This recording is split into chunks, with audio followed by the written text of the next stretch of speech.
તો કેશોદ નગરપાલિકાના નવા પ્રમુખ અને ઉપપ્રમુખની વરણી કરવામાં આવી છે, જેમાં પ્રમુખ તરીકે પ્રતીક્ષાબેન દેવડિયા અને ઉપપ્રમુખ તરીકે ચંદ્રિકાબેન ભોપાળાની પસંદગી કરવામાં આવી છે।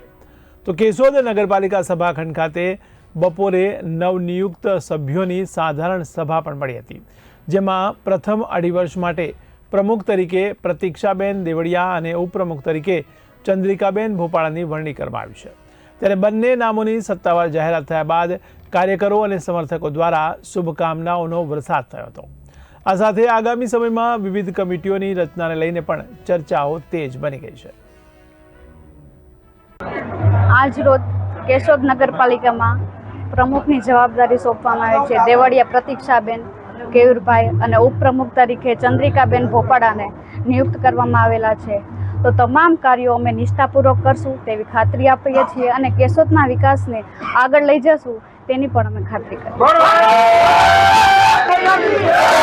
ઘરસદ ઇન્ચાર્જ પ્રાંત અધિકારી કેશોદ આજ રોજ કેશોદ નગરપાલિકાની પ્રથમ બેઠકનું આયોજન કરવામાં આવેલું હતું।